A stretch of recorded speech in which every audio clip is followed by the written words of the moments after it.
नमस्कार, आप देख रहे हैं टोटल न्यूज। लोकतंत्र के सबसे बड़े महापर्व आम चुनाव का शंखनाद हो चुका है। चुनावी महाभारत की इस लड़ाई में राजनीतिक पार्टियां एक दूसरे पर हमलावर हैं, खूब सियासी तीर चला रही हैं, शब्दबाण चला रही हैं। लोकतंत्र के इस महापर्व पर हम भी अपने खास कार्यक्रम चक्रव्यूह के साथ तैयार हैं। चक्रव्यूह के इस सवाल जवाब के दौर में हमारे साथ रहेंगे खास मेहमान, मेरे दो सहयोगी ललित कांडपाल और वीरेंद्र सोनी हमारे साथ हैं। और चक्रव्यूह की इस खास पेशकश में हमारे सामने हैं वरिष्ठ बीजेपी नेता, हरियाणा लोकसभा मामलों के प्रभारी कलराज मिश्र। मिश्र जी, आपका स्वागत है। तो तैयार हैं आप चक्रव्यूह का सामना करने के लिए? बहुत बहुत धन्यवाद आपको। और इस चक्रव्यूह को भेद करके सफलतापूर्वक हम बाहर आएंगे। तो चलिए सवालों जवाबों का सिलसिला शुरू करते हैं। चक्रव्यूह के इस खास एपिसोड में इन सवालों में वो कितना भेद पाते हैं, कितना बच पाते हैं, ये तो 23 मई के चुनावी रिजल्ट के बाद तय होगा। लेकिन हम अपने सवालों का सिलसिला शुरू करते हैं कलराज मिश्र के साथ।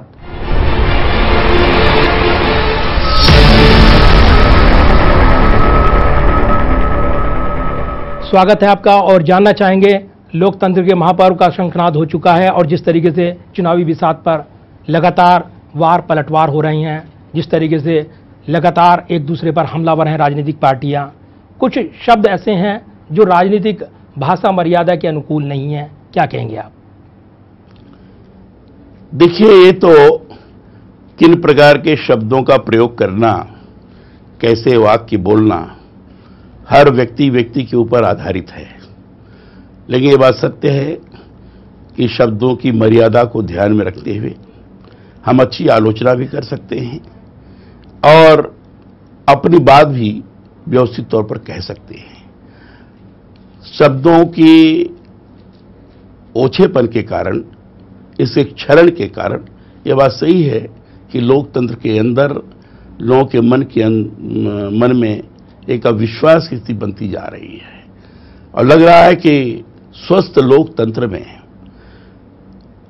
परस्पर मतभेद होने के पश्चात भी, आलोचना करने के पश्चात भी बाद में आपस में मिलने का, आपस में आचरण व्यवहार करने का एक अच्छा तरीका रहा है। इन प्रकार के शब्दों के प्रयोग से लोगों के मन के अंदर आक्रोश जगता है, प्रतिक्रियाएं होती हैं और क्रिया प्रतिक्रिया जब होती है तो उसका बड़ा खतरनाक स्वरूप निर्माण होता है। अब मैं समझता हूं इससे बचना चाहिए। जो क्रिया प्रतिक्रिया की आपने बात की है, ये विरोधी कहते हैं कि शुरुआत सत्ता पक्ष की ओर से होती है।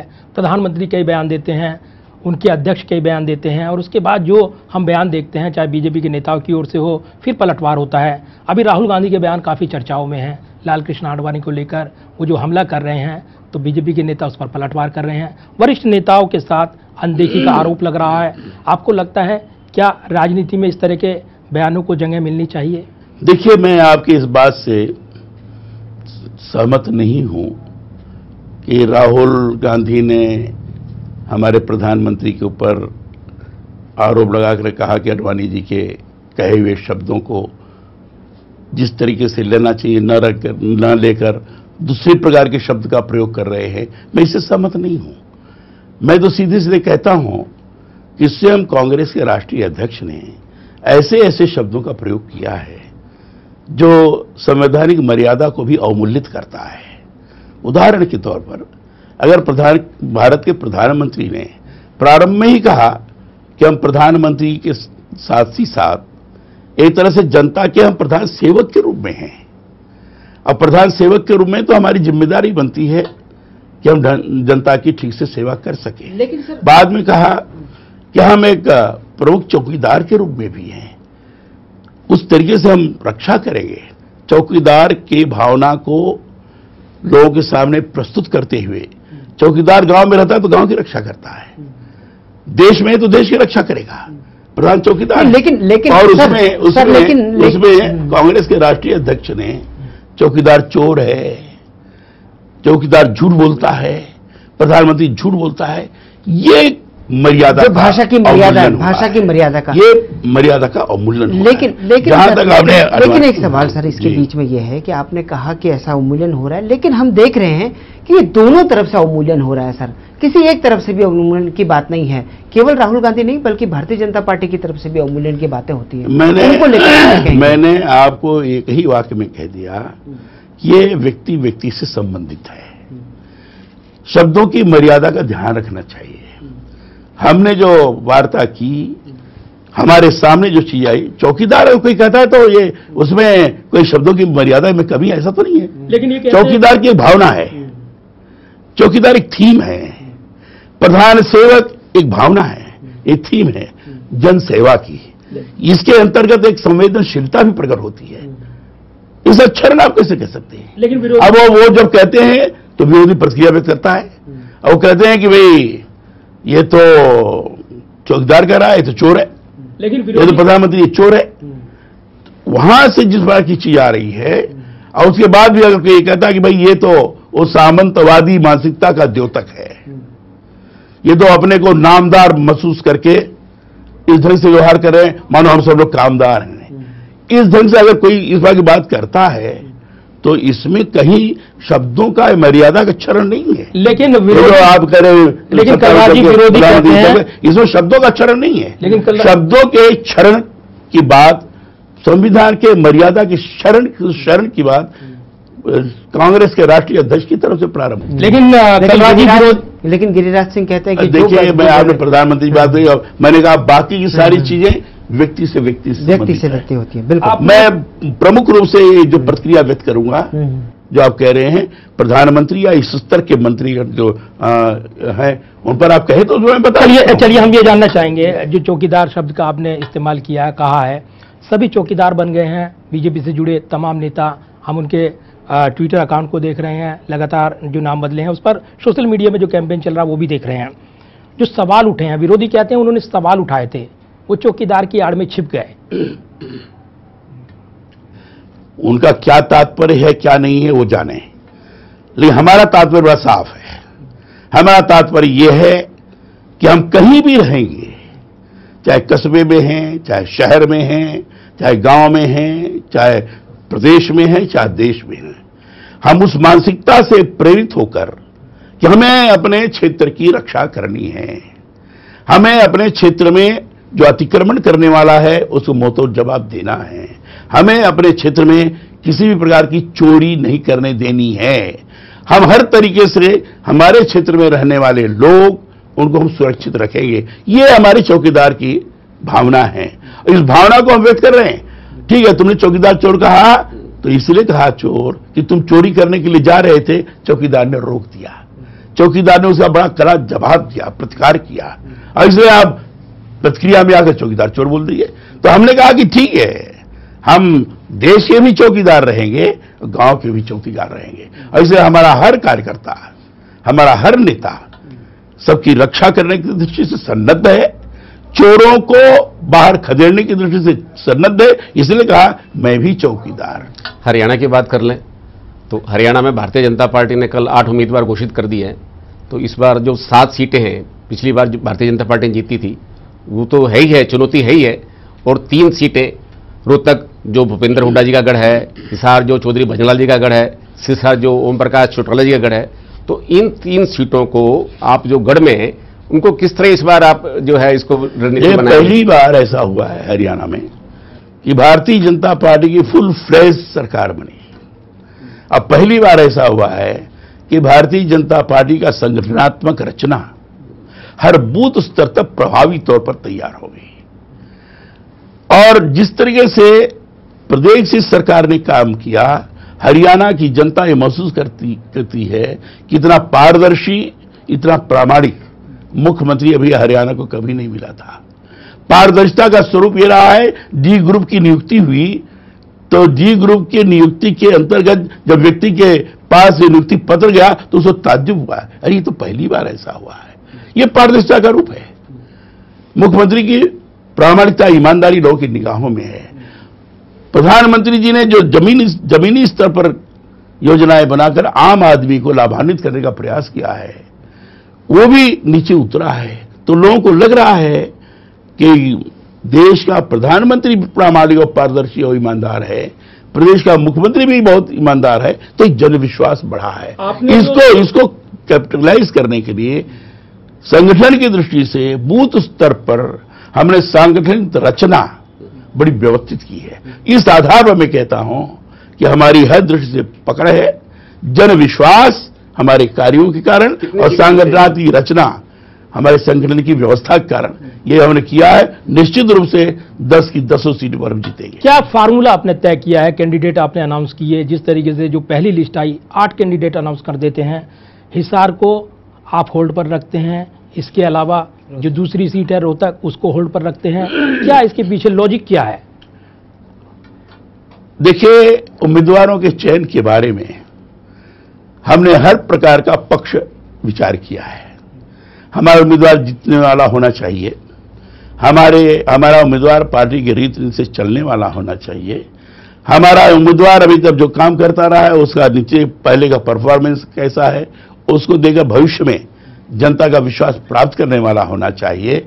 यह हमारे सारे मानक रहे हैं और उस मानक के आधार पर हमने उम्मीदवार की घोषणा की है। और मैं कह सकता हूं, जितने उम्मीदवारों की हमने घोषणा की है, पूरे हरियाणा प्रदेश में लोगों ने कहना शुरू किया, हाँ, भारतीय जनता पार्टी ने बड़ा ढंग से उम्मीदवारों को घोषित किया है, अच्छे उम्मीदवार हैं और इन उम्मीदवारों को देखकर लोगों को विश्वास पैदा हुआ है कि निश्चित रूप से विजयी होंगे। अच्छा सर, माना यह जा रहा है कि हिसार को लेकर आप कुलदीप बिश्नोई से बातचीत कर रहे हैं। एक तो ये बताइए कि क्या उनको कोई प्रस्ताव दिया गया है, क्योंकि हिसार सीट अभी होल्ड पर है। क्या बातचीत? जब घोषणा हो जाएगी उम्मीदवारों की तब आप सवाल पूछिएगा, इसमें पूछने का कोई औचित्य नहीं। घोषणा हो जाएगी जो विचार घोषणा हो गई तो घोषणा के दीनदयाल दफ्तर से जो मोहर लग जाती है वो आज तक कभी नहीं बदली। घोषणा के पहले हमारे जैसे व्यक्ति के द्वारा क्या कहना क्या नहीं कहना वो हम ज्यादा जानते हैं। आप इनकार नहीं और इसलिए हमने बताया कि जो भी घोषणा होगी इस प्रकार की होगी जिससे लगेगा कि भारतीय जनता पार्टी ने बड़ा उपयुक्त उम्मीदवार घोषित। आप इनकार नहीं कर रहे हैं कि कुछ लोग संपर्क में हैं, पूर्व सांसद के तौर पर, कांग्रेस के वरिष्ठ नेताओं के तौर पर कुछ लोग संपर्क में हैं, आप इनकार नहीं कर रहे हैं इस बात से, तो क्या गुंजाइश दिखती है इन 2 सीटों पर नए चेहरों को लेकर? बाहर से लोग आएंगे, सीट दे देंगे? हमारा संपर्क तो सब लोगों से है, सभी दल के लोगों से भी है। उसका अर्थ ये नहीं होता है कि दल के लोगों से संपर्क सबको पार्टी में ला रहे हैं। पार्टी में जो भी आएंगे हमारे शर्तों के आधार पर आएंगे, पार्टी में जो भी आएंगे जो हमारी नीतियों में योजनाओं में विश्वास करने वाले लोग होंगे, ऐसे लोगों को पार्टी में लेंगे। और जहां तक उम्मीदवार बनाने का प्रश्न है, जो कोई पार्टी में आ गया उसको हम उम्मीदवार बना दें, ऐसा नहीं है। हमारे आकलन के आधार पर अगर वो खरे उतरते हैं तो उनको हम उम्मीदवार बनाएंगे। आकलन के अंदर एक सामाजिक समीकरण भी रखते हैं, सामाजिक समीकरण भी हमारा व्यवस्थित है ताकि उस वर्ग के लोग ये अनुभव कर सके क्या हमारा व्यक्ति वहां है। तो इसका भी हम ध्यान रख रहे हैं। जो टिकट इसलिए आकलन के आधार उम्मीदवार का चयन होगा, कौन होगा ये घोषणा हो जाने के बाद आप देख लेंगे। जो टिकट की उम्मीद लेकर आए थे, भारतीय जनता पार्टी में शामिल हुए थे और उनकी अपेक्षाएं थी भारतीय जनता पार्टी इनको टिकट देगी, वो टिकट निश्चित मान के चल रहे थे। कोई उनसे वादा नहीं किया गया था, जो निश्चित माने अपने मन में मानते रहे होंगे। लेकिन जो भी आए हैं, जो ये आपका संकेत मैं समझ रहा हूं, जो भी आए होंगे उनको साफ तौर पर बता दिया गया था कि बिना किसी शर्त पर आना हो तो आइए, और आकर भारतीय जनता पार्टी की रीत की नीति के अनुसार से आपका काम करना पड़ेगा। और आए होंगे, लोगों ने आकलन किया होगा, उसमें फिर नहीं बैठे। आपके हिसाब से इसलिए उनको उम्मीदवार बनाने का प्रश्न ही खड़ा होता है। कलराज जी, आपके हिसाब से हरियाणा में वो तमाम बड़े मुद्दे क्या हैं जो चुनावी मुद्दे बन रहे हैं, और खासतौर से बीजेपी उस फार्मूले पर चुनाव लड़ रही है, अगर कहें तो वो क्या बड़े मुद्दे आप कहेंगे जिस पर आप जीत का दावा करेंगे? देखिए, लोकसभा का चुनाव है, लोकसभा के चुनाव में राष्ट्रीय मुद्दे काम करते हैं, और राष्ट्रीय मुद्दे के अंतर्गत सबसे पहले हमारी जो घोषणा हुई है सबका साथ सबका विकास, उस आधार पर हम काम किए हैं। लेकिन इस समय हमारा सबसे ज्वलंत और जीवंत मुद्दा है राष्ट्रवाद का। आजकल बड़ा चर्चा का विषय है, लोग कह रहे हैं कि देश मुद्दों की अनदेखी हो जाएगी, ये बिना मतलब के अब लोग ध्यान डाइवर्ट करना चाहते हैं। राष्ट्रवाद का मुद्दा है हमारा। राष्ट्रवाद का मुद्दा इसलिए है कि आतंकवादियों के द्वारा जिस तरीके से हरकतें की जा रही है, और आतंकवादियों को संरक्षण देने वाला देश जिस तरीके से आगे बढ़ रहा है, ये खतरा है। हम उसको प्रमुख चुनौती मान करके काम कर रहे हैं और उसमें हमने चुनौती दी है कि अगर तुमने किसी प्रकार की हरकत की तो हम बर्दाश्त नहीं करेंगे।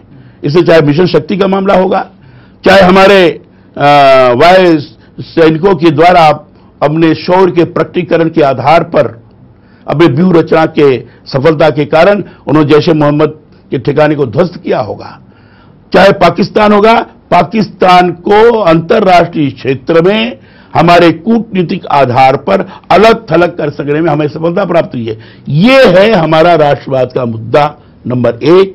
नंबर 2 है हमारा, हम घोषणा नहीं तो जो हम सुनिश्चित करते हैं उसको लागू करते हैं। जमीनी स्तर पर चाहे किसानों का होगा, चाहे जो गरीब लोग हैं, आवास की व्यवस्था हमने तय किया 2022 तक, कोई ऐसा नहीं होगा जिसको आवास न प्राप्त हो जाए। ये बकायदे प्रधानमंत्री आवास योजना के अंतर्गत ये हर जगह जाकर मॉनिटरिंग भी। चलिए, हमने राष्ट्रवाद का मुद्दा गिनाया, आपने तमाम बातें की, लेकिन विरोधी तमाम बातें गिनाते हैं। हरियाणा में खासतौर से जो विरोधियों के सवाल हैं वो कर्ज माफी से जुड़े हुए हैं, किसानों की समस्या से जुड़े हुए हैं, बेरोजगारी से जुड़े हुए हैं, राफेल का मुद्दा भी उनके तर्कश में है। ये तमाम ऐसे मुद्दे हैं जिनका जवाब नहीं मिल रहा, ये एक विरोधी कहते हैं। तो इन सवालों का सामना कैसे करेंगे आप? देखिए, सब जवाब दिया जा चुका है और जनता सब अनुभव करती है। जहां तक राफेल की बात है, राफेल के बारे में तो पार्लियामेंट में भी बाहर में भी एक एक प्रश्न का समुचित तौर पर तथ्यों के आधार पर जवाब दिया गया। अब मेरा इस संबंध में सीधा कहना है कि राफेल के मामले में डील कर रहे थे कांग्रेस के लोग, क्योंकि राफेल का मामला हमारे काल में नहीं आया, प्रारंभ से था। क्यों नहीं उस समय किया उन्होंने? वर्षों बिता दिया उन्होंने, उस समय तो पूरा कर लेना चाहिए था। आज हमारी जिम्मेदारी, हमने उसको करना शुरू कर दिया। लेकिन वो जब करना शुरू किया तो मुझे ऐसा लगता है कि जो डील कर रहे थे इनकी डील सफल नहीं हो पाई, लेकिन वो और उनकी डील जब सफल नहीं हो पाई तो आरोप लगाना शुरू कर वो तो कहते हैं कि 126 के बजाय 36 राफेल हो। ये सारा जवाब दिया जा चुका है। अनिल अंबानी उसमें बीच में ये सारा जवाब दिया जा चुका है। ये सारा जवाब दिया जा चुका है। उसके सामने इनको कोई उत्तर नहीं है, कोई तथ्य नहीं है। इसे घोटाले की हमेशा राजनीति करते रहे हैं और घोटाले की राजनीति करने के कारण सोचते हैं ये भी घोटाला कर रहे हैं, इसे बोल रहे हैं। हमारा हर काम पारदर्शी है, पारदर्शिता के आधार पर हम काम कर रहे हैं। आप इतने सक्रिय हैं तो फिर चुनाव राजनीति से किनारा क्यों?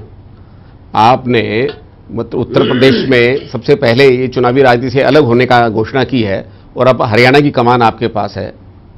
ये हरियाणा की कमान चुनावी राजनीति का ही है। लोकसभा के चुनाव का मैं प्रभारी हूं और जहां तक मेरे व्यक्तिगत चुनाव न लड़ने का फैसला है, ये पार्टी ने तय किया था 75 वर्ष के ऊपर वाले चुनाव न लड़े तो ज्यादा ठीक है। लेकिन कुछ तो ये हमें लगा कि पार्टी का फैसला है, पार्टी को लग रहा है तो हमने पहले ही घोषणा कर दी। लेकिन कि पार्टी ने हमें एक जिम्मेदारी दे दी कि तुम्हें लोकसभा हरियाणा में चुनाव लड़ाना है, बाकी के प्रदेशों में जाना है, मैं जा रहा हूं। लेकिन आपने तो इशारा समझ लिया, कुछ लोगों ने नहीं समझा तो उनको बाहर का रास्ता दिखा दिया गया। सुमित्रा महाजन को तो बाकायदा चिट्ठी लिखनी पड़ी, नाराजगी जतानी पड़ी। मुरली मनोहर जोशी भी नाराज हुए, उन्होंने भी चिट्ठी लिखी अपने मतदाताओं को कानपुर के। आपने लेकिन समझदारी दिखाई। ये कहा जाता है कि आपने हरियाणा में अपना प्रभार संभाल लिया। आपने आपके इस टिप्पणी से आपको बड़ा धन्यवाद। धन्यवाद किस संदर्भ में, ये जरूर जानना चाहेंगे। धन्यवाद किस संदर्भ में? भाई अब सारी चीजें ऐसी हैं जो स्वयं जाकर एक एक से आप मिलकर सारी बातें करते हैं, कर लीजिए, ज्यादा अच्छा रहेगा। लेकिन आपने जो टिप्पणी मेरे प्रति की है इसके लिए आपको बहुत बहुत धन्यवाद। लेकिन ये कहा जा रहा है बीजेपी अपने बुजुर्गों को वीआरएस की बजाय सीआरएस देने में लगी हुई है। ये कहा क्या जा रहा है अलग बात है। जो आप अडवाणी जी और जोशी जी और सुमित्रा जी की चर्चा करते हैं, ये सब लोग पार्टी को बनाने वाले लोग हैं। ये लोग पार्टी को सैद्धांतिक स्वरूप प्रदान करने में उसका एक मूर्त रूप उन्होंने निर्माण किया है। और ये चुनाव लड़ना न लड़ना इनके लिए कुछ नहीं है, नथिंग। इनकी उपस्थिति मात्र ही भारतीय जनता पार्टी के कार्यकर्ता को प्रेरणा प्रदान करती है। ये लोग हम लोगों के प्रेरणा के स्रोत हैं उनको किनारे लगाया गया, ये क्या है, ये गलत बात बोली जा रही है। वो टिकट देना, टिकट लेना, चुनाव, इनके लिए कुछ नहीं है, नथिंग। चलिए एक सवाल सर और लेते हैं। फरीदाबाद में आपने गोली मार बयान दिया था सर, जिसको लेकर बड़ी चर्चा हुई थी विपक्ष, क्या ये सच बयान था या फिर ये विपक्ष का समूह? मैं आपसे आग्रह कर रहा हूं, सोशल मीडिया पर आपने वो हमारा वीडियो वाला सुना था? क्या था उसमें? ऑडियो डाउन हो गया था, जो बात कर रहा था, और उसी को लेकर ऑडियो डाउन हो गया था, तो हमारा दोस्त तो है नहीं, उसे आप देख लेते। अरे मैंने ये कहा था, मैंने कई बार कह दिया, फिर कह देता हूं। मैंने ये कहा था, कुछ लोग खड़े होकर कुछ बोल रहे थे, तो मैंने कहा कि भाई देखो ऐसा है, आप मोदी जी को लाना चाहते हो, तो ऐसे बीच में खड़े होकर बोल रहे हो तो वातावरण खराब होगा, ठीक नहीं होगा। मैं रहता, मेरा प्रदेश होता, तो मैं नीचे आता और बात करता, ये मैंने कहा था। उसको दुर्भाग्य है कि कांग्रेस के राष्ट्रीय महामंत्री ने ये कर दिया कि गोली मार देता। अब वो ढंग से उन्होंने सुना नहीं होगा, लगता है उनके सामने भी ऑडियो डाउन हो गया होगा। अरे मैं आपको अभी दिखा देता हूं, हमारे पास तो है, आप देख सुन लो। सीधे सीधे था कि मैं बात करता, मेरे मुंह से शब्द नहीं कर सकता, मैं शब्दों की मर्यादा समझता हूं। मैंने कहा ना कि व्यक्तिगत मामला है, मैं शब्द को ब्रह्म मानता हूं, अब ब्रह्म को अवमूल्यित नहीं कर सकता मैं। ये पार्टी और इसलिए शब्द कैसे प्रयोग करना मैं अच्छी तरह से समझता हूं। और बोलते समय चाहे पब्लिक मीटिंग हो, चाहे सामान्य चर्चा हो, उसमें भी मैं ओछा शब्दों का प्रयोग नहीं करता हूं। अभ्यास में मैं लाने का प्रयास किया हूं, और ये है। ऐसे इस बार की भाषा नहीं बोलती। और बाकी जितने लोगों ने सुना, उन्होंने ही कहा कि कलराज जी ऐसा बोल ही नहीं सकते। स्वयं उनको भी लगा होगा सुरजेवाला को कि कलराज जी ऐसा नहीं बोल सकते। मैं ईमानदारी आपको बता रहा हूं। अब उन्होंने कैसे दे दिया भगवान जाने। सुरजेवाला साहब ने तो ट्वीट कर दिया उसको। हाँ, इसीलिए मैं कह रहा हूं, उनका ट्वीट करता कोई और होगा। ये तो पार्टी के कार्यकर्ता ही थे, ये पार्टी के कार्यकर्ता ही थे, ये लोग जो हुड़दंग करने वाले लोग थे, पार्टी कार्यकर्ता नहीं कर रहे थे। देखिए, उन्होंने कहा था कि अभी उम्मीदवार की घोषणा नहीं हुई है, तो पहले इस समय न किसी का नाम लिया जाए तो ठीक है, ये कहा था उन्होंने। चलिए, और कोई ऐसा नहीं था, तो इसलिए बात सही है, ठीक भाई, उम्मीदवार घोषणा तब नाम लो। मूलचंद जी शर्मा बोल रहे थे, इसलिए था, तो हमने कहा मूलचंद जी ठीक है, रहने दो। उस बार सब शांत हो गया। आपने देखा होगा, आप देखिए पूरा वीडियो देखिए। मैं 40 मिनट तो बोला था, एक 40 मिनट में कभी भी कोई भी एक भी शब्द नहीं खड़ा होकर बोला। तो इसलिए उस पर बिना मतलब का उसको बाउंडर बनाया गया। कलराज जी, आपके ही प्रभार क्षेत्र से जुड़ा सवाल है, क्योंकि हरियाणा में जो विधानसभा चुनाव ज़्यादा दूर नहीं है, लोकसभा चुनाव वहाँ पर अब उसका मुकाबला, तो ऐसे में ये जो मुहिम शुरू हुई थी लोकसभा चुनाव के साथ विधानसभा चुनाव कराने की, और सबसे ज़्यादा गुंजाइश थी हरियाणा में, ऐसा नहीं हो पाया, आखिर इसके पीछे क्या वजह? क्या ज़्यादा यहाँ गुंजाइश नहीं देखते थे आपके विधानसभा चुनाव करा लिए जाते लोकसभा चुनाव के साथ?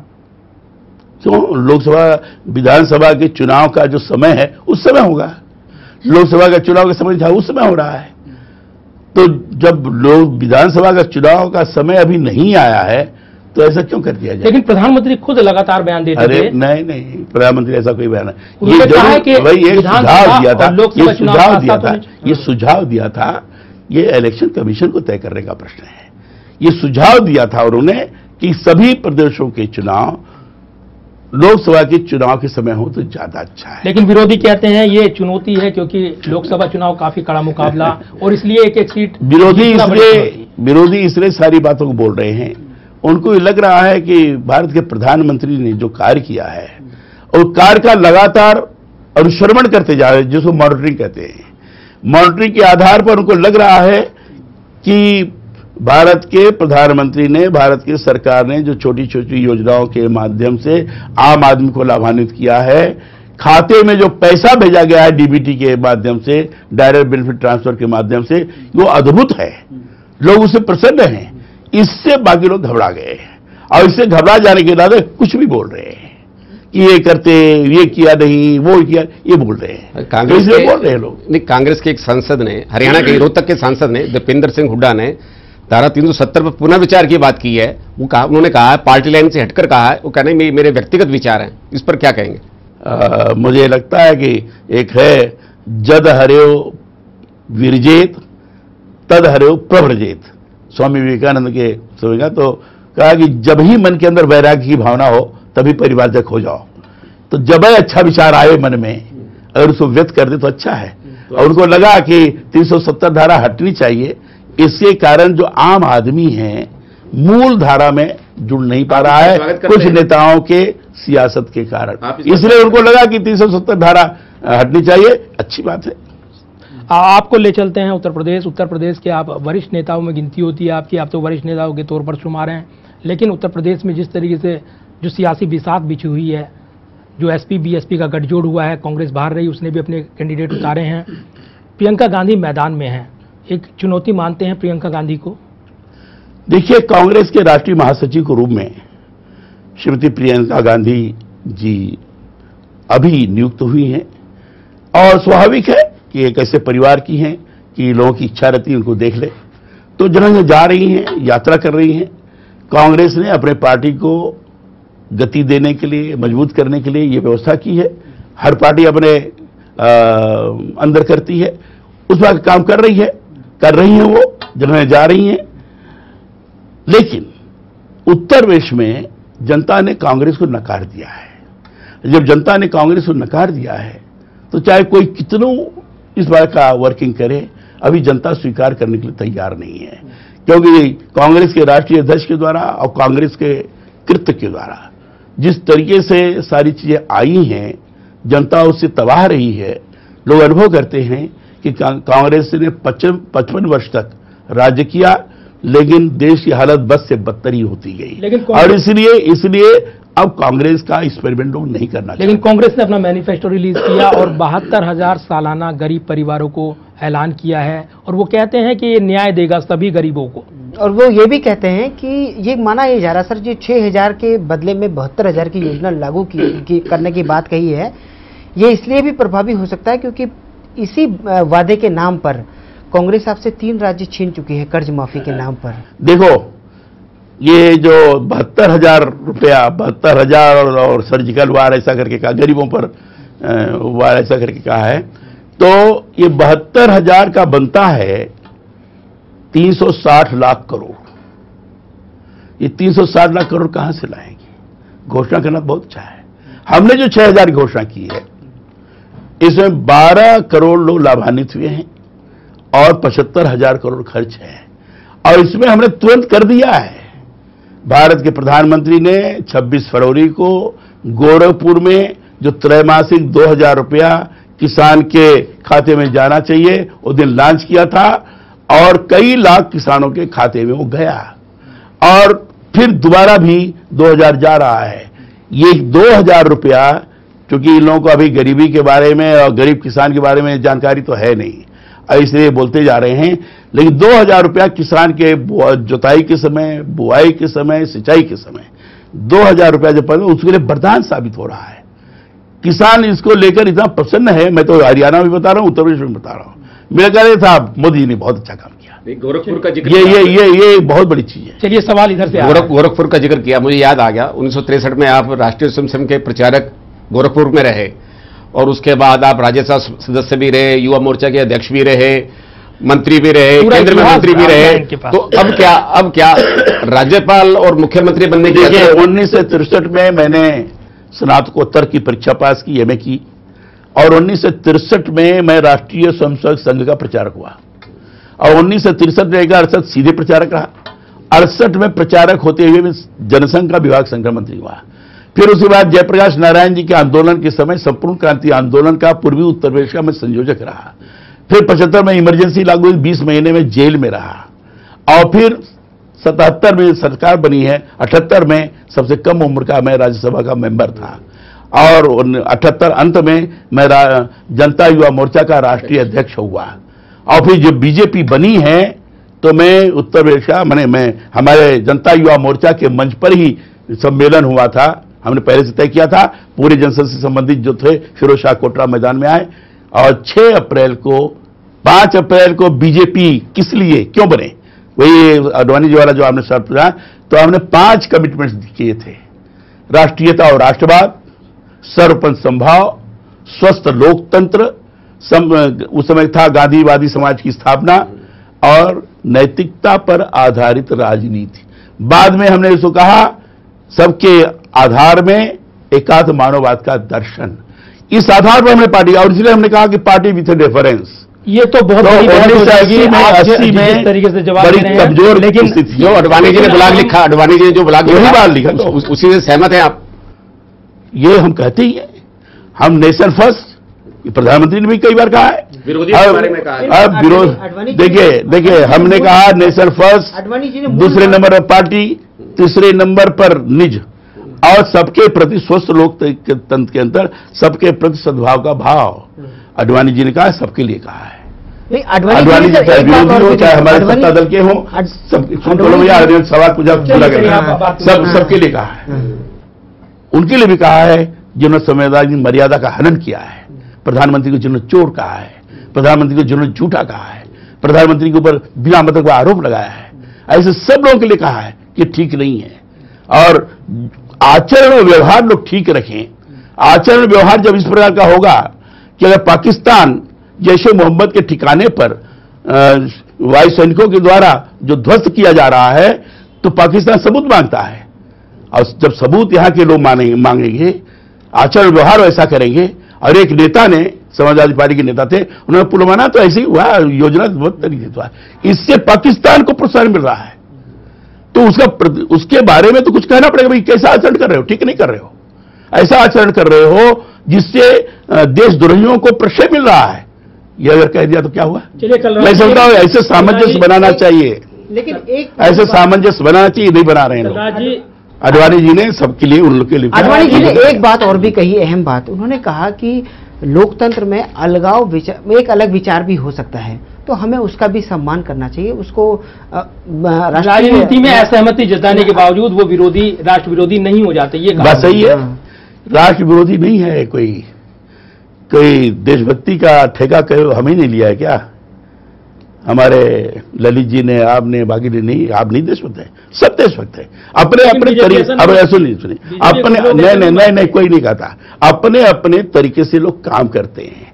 लेकिन आपका अगर आचरण व्यवहार ऐसा होगा जिससे पाकिस्तान प्रोत्साहित हो, आपका आचरण व्यवहार ऐसा होगा जिससे आतंकवादी प्रोत्साहित हो, तो हमें कहना पड़ेगा कि आचरण व्यवहार ठीक नहीं है, इसको ठीक करो। चलिए, और उसको, इसका मतलब ये नहीं करें कि तुम देशद्रोही हो गए, हम ये कहते तुम्हारा आचरण ठीक करो। चलिए, तो इसलिए हमने ये कहा है, अडवाणी जी ने कहा, ये हमारा मूल भाव है, ये हमारा मूल भाव है। चलिए, अब चुनावी राजनीति नहीं करेंगे, संगठन के लिए काम करेंगे, ये निश्चित मान लिया जाए? मैं तो कर ही रहा हूं, ये चुनावी राजनीति है ना। अब पार्टी नेतृत्व क्या मेरे बारे में फैसला करती है, इसके ऊपर निर्भर करता है। चलिए, अब हम उस पड़ाव पर पहुंच गए हैं चक्रव्यूह की इस खास पेशकश में, जब आपसे संक्षिप्त सवालों का सिलसिला शुरू होगा। संक्षेप में जवाब दीजिएगा, मेरे सहयोगी ललित आपसे पूछेंगे। सर, उम्मीद करेंगे आप हाँ या ना में जवाब देंगे, इसका आगे आपकी इच्छा है। हरियाणा में कांग्रेस नेताओं की एकजुटता के लिए हुई बस यात्रा का बीजेपी की रणनीति पर कोई असर पड़ेगा? उसमें हमारे पर नहीं पड़ेगा, लेकिन उसमें एकजुटता की स्थिति नहीं बनी रही। उसमें कई नेता थे जो बस में बैठे ही नहीं, कुछ लोग दिखाने के लिए। भूपेंद्र सिंह हुड्डा जी को हरियाणा में लोकसभा चुनाव की कमान मिली है, क्या उन्हें आप बीजेपी के लिए चुनौती मानते हैं? कोई चुनौती नहीं, लेकिन चुनाव लड़ते समय हर व्यक्ति को हम ध्यान में रखते हैं, उसको कमजोर भी नहीं मानते, लेकिन हम इस तरीके से अपना प्रवाह चलाते हैं जिसमें वो प्रवाह में प्रभावित हो जाए। हरियाणा में नई पार्टी बनी है जेजेपी, उसको चुनौती मानते हैं आप? इसके कारण पूरा उनका जो ताकत थी वो खत्म हो गई है, जो आपस में टूटन हुआ इन लोगों के अंदर, इसके कारण जो उनकी ताकत ही खत्म हुई है, इसलिए हमारे लिए चुनौती का प्रश्न है। इनेलो अब तक सबसे बड़ा विपक्षी दल था, तो इनेलो वो टूट चुका है, बावजूद इसके आप कांग्रेस और इनेलो, इन तीनों में से आप किसको? हम चाहते हैं कि कोई विपक्षी दल के रूप में खड़ा हो, ये भविष्य बताएगा कि चुनाव में उनकी क्या स्थिति बनती है। क्या राजकुमार सैनी को आप नॉन जाट वोटों के लिए चुनौती मानते हैं? राजकुमार सैनी खड़े हुए, जनता ने देखा है कि उन्होंने विश्वास का हनन किया है, पार्टी के साथ गद्दारी की है, और इसे विश्वास का जब हनन किया है तो मुझे नहीं लगता जनता उनके साथ जुड़ेगी। हरियाणा के उम्मीदवारों का जो चयन हुआ है, 8 लोगों की जो सूची आई है, क्या इसमें आपकी राय के अनुसार हुआ है? सब लोगों के विचार विमर्श के पश्चात ही हुआ है। क्या इस बार हरियाणा में जाट वर्सेज नॉन जाट ही मुख्य चुनावी मुद्दा बनने वाला है? हरियाणा में सत्ता वर्सेज विरोधी वाला चुनाव होने वाला है, और इसलिए हमारे ऐसे हम किसी हाना करते और इसलिए मुझे जनता ये आकलन करेगी किसने काम किया है, उसके साथ जुड़ेगी। अच्छा, जाट आंदोलन की जो हिंसा हुई थी उसको क्या बीजेपी को क्या उसका फायदा मिलेगा? कुछ लोगों ने हिंसा किया, उसको दबाने की कोशिश की गई। सभी जाट ने ऐसा किया, सभी नॉन जाट ने विरोध किया, ऐसा नहीं है। हम सभी समाज को साथ में लेकर चलने के पक्षधर हैं और हम काम कर रहे हैं। हरियाणा में आप किसके नाम पर वोट मांगने जा रहे हैं, नरेंद्र मोदी या मनोहर लाल खट्टर? लोकसभा का चुनाव है, प्रधानमंत्री जो काम किया है उसके आधार पर और जो मंत्र दिया है उन्होंने सबका साथ सबका विकास, इस आधार पर हम चुनाव में लड़ रहे हैं। आखिरी सवाल, एक मुद्दा है जिसे विपक्ष लगातार बड़ा मुद्दा बनाता जा रहा है, बेरोजगारी आप कितना बड़ा मुद्दा मानते हैं? बेरोजगारी हमने उसका समाधान किया है। केवल सर्विस भी, केवल सरकारी सर्विस में लेना, उसी का रजिस्ट्रेशन होता है, वही बेरोजगारी का समाधान नहीं है। हमारी सरकार ने मेक इन इंडिया के नाम पर छोटे छोटे उद्योगों के आधार पर, स्टार्टअप के माध्यम से, मुद्रा योजना के माध्यम से स्वावलंबी बनाने की दिशा में काम किया है। छोटे छोटे उद्योगों को लोगों ने लगाया है। स्किल डेवलपमेंट के माध्यम से लोगों को ट्रेंड करके हम जगह समायोजित किए हैं। कॉर्पोरेट सेक्टर में, फैक्ट्रीज में इन सारे समायोजित किए हैं और इसमें पर्याप्त मात्रा में लोगों को नौकरी मिली है। ये जो सर्वे आ रहे हैं ये सरकारी नौकरियों के आ रहे हैं। चलिए, कलराज मिश्र जी, हमारे इस खास एपिसोड चक्रव्यूह में आपने सवालों का सामना किया है, आपका बहुत बहुत धन्यवाद। बहुत बहुत धन्यवाद आपको भी। तो सवालों के चक्रव्यूह में थे कलराज मिश्र, वरिष्ठ बीजेपी नेता, हरियाणा लोकसभा चुनाव के प्रभारी।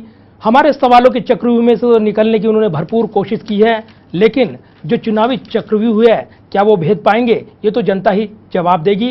तो आप देखते रहिए टोटल न्यूज़। और इस खास एपिसोड में आज हमारे साथ थे कलराज मिश्र। अगली बार फिर आपसे खास मेहमान मिलेंगे इस खास एपिसोड में। हमें दीजिए इजाज़त पूरी टीम के साथ। नमस्कार।